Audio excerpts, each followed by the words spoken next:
అందరి పేర్లు వాడికి తెలుసు. ఆదాము మొదలుకొని నేటి వరకు ఉన్నటువంటి పేర్లన్నీ కూడా వాడికి తెలుసు. కాబట్టి ఆ పేర్లు పెట్టుకుని వాడు దూతలు పంపుతూ ఉంటాడు. ఆ దూతలు పంపితే వచ్చి ఏం చేస్తాడంటే, అమ్మ మీ అమ్మను వచ్చాను, ఎవరో ఈ ఆమెను ప్రవేశించి, నేను మీ అమ్మను వచ్చాను, మీ బాబును వచ్చాను, మీ తాతను వచ్చాను, ఏం చేస్తావు, కావాల్సిన ఏది అడిగితే పెట్టేస్తాను.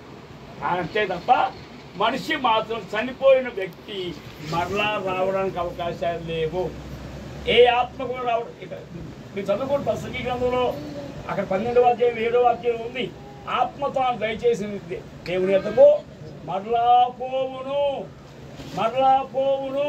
వెళ్ళిపోవాలి. అక్కడికి వెళ్ళిపోయిన తర్వాత నిన్ను ఎడి పంపితే అటు వెళ్ళాలి.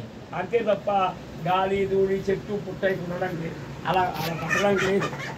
అలా బ్రతకాలంటే ఆదాము మొదలు కూడా మొత్తం ప్రపంచం అంతా ఇక్కడే ఉండాలి. కాదు కాబట్టి దేవుని పిల్లలు మనం ఆయన రాకడ కొడుకు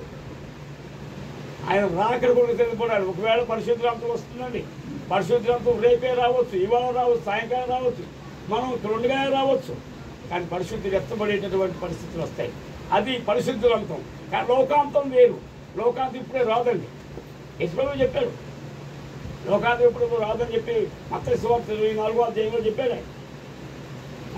ఇవన్నీ జరగవలసి ఉన్నావు కానీ అంతం వెంటనే రాదు అని చెప్పాడు.